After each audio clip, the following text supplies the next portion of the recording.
for those of you who are new to this rant, you'll note that from here, I do the top three things. Well, first we do the asset allocation, then we do the top three things. I tell a couple jokes. Then I go through risk ranges and levels across global macros. So I'm going to give you a little bit of heat right now, and I'll just get through what is basically in my notebook. I've been writing this down, unfortunately, for 15 years, and I'm not going to change that. What changes, unfortunately, for many is the data, which is kind of the point. So again, the data and the numbers are what we're focused on here. Everything else really is just noise. If you look at the upside downside in the S&P 500's risk range, as we call it, again, the risk range is the immediate term range. That's not support and resistance levels. Those lines are trade, trend, and tail lines, which is a different product, which if you ask the right questions, you'll get those levels too. But again, the risk range is the most probable range. Again, think of a batting, being in the batter's box as your analogy, what is the most probable zone of the next pitch? So again, downside of the range is 2045 on the S&P 500, upside of the range is 2106.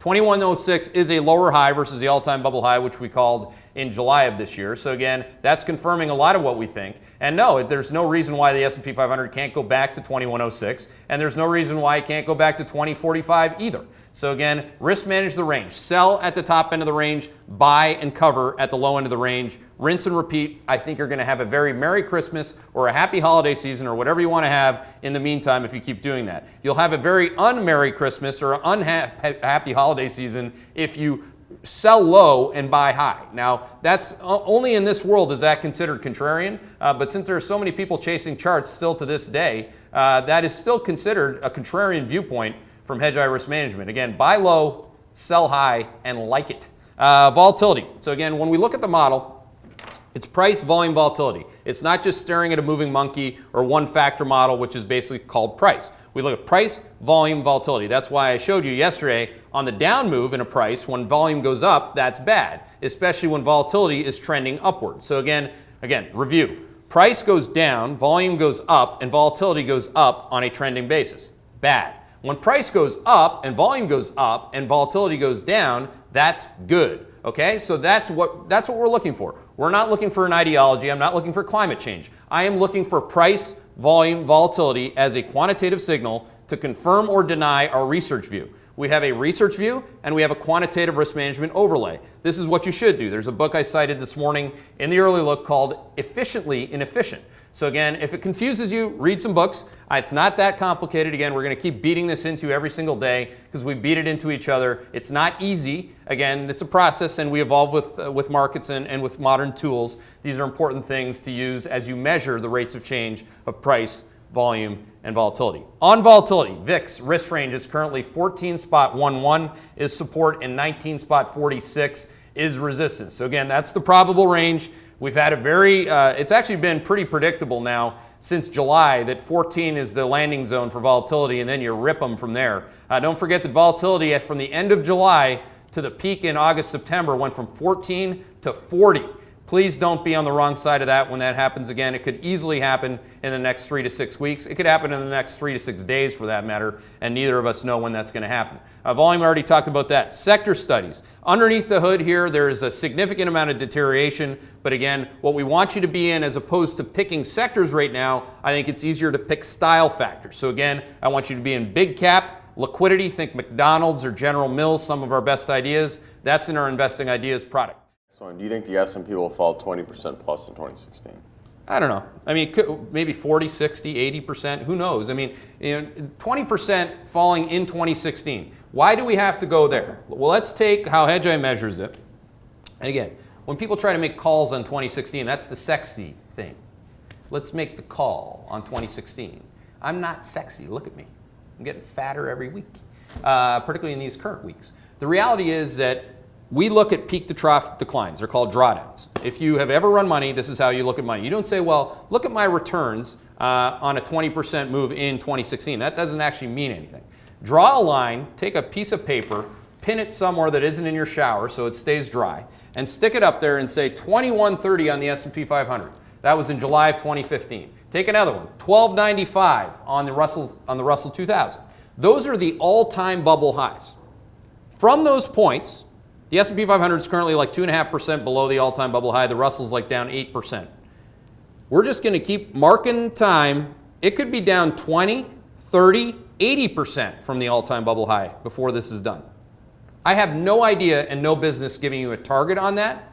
The reason why we do this every day is that we're humble enough to know that we have no idea on the precise level or the timing of the level. We're trying to risk manage the process to say what is the most probable direction from here, up or down. And then we're not as surprised when you have a big down move or a big up move. We weren't surprised by the big up move in U.S. equities in 2013. We're quite bullish in front of that. We were not surprised whatsoever on the big, there's a 12 and 16% drawdown from the Russell 1295 level, S&P 500 2130 level from July to the September lows, okay? We didn't miss that. We got you out of the way on that. And again, if you listen to us every day, we're gonna do a lot better than bad, which is old Wall Street, when they're trying to talk about their targets. Okay, next one, on XLU, can I have a range, and then what are your thoughts on investing in it now? I'd wait. Currently XLU, you said XLU, right? Utilities? Yeah. Utilities is basically saying, wait for me, Janet. Wait for me. Can you guys get the cartoon? We have Janet getting ready. She was getting ready yesterday. We had it as the cartoon of the day. She's getting all geared up. I say, you go, girl. She's getting ready. You go. Oh, that's great. You go, Federal Reserve Pro. You go. And I'm not going to do a damn thing in utilities until I see how hard. I want to see the ups on that, ladies. I want to. You guys got some slippers on her. I want to see what kind of hop she's got. I want to see how confident she is. This is the first time. The PMI is 48.7, and she's getting ready to rip. I mean, I can't.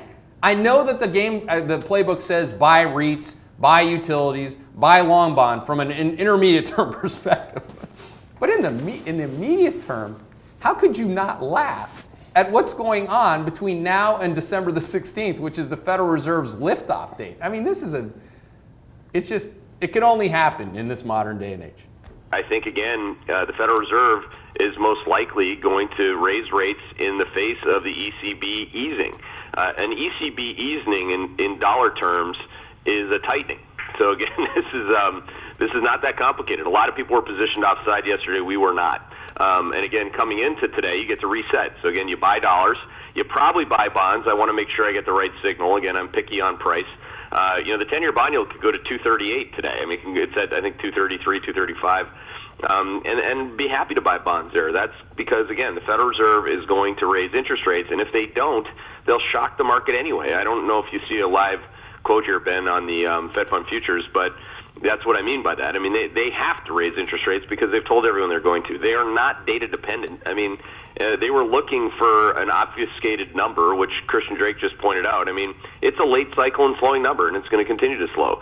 But enough people in this profession, and certainly in the country, and definitely in Congress, are dumb enough to basically accept the headline 211 number as jobs are good. You got 94 million Americans that are unemployed, 46 million Americans are on food stamps. Everything's great, and the Federal Reserve should just go ahead and get on with it.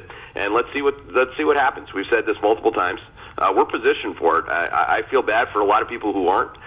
In particular, the poor people who are going to start to get fired because, again, a tighter monetary policy in the face of a slowdown is going to be deflationary. So anyone who's employed by an inflation-type entity is going to be under pressure, and that's a shame. But again, I digress.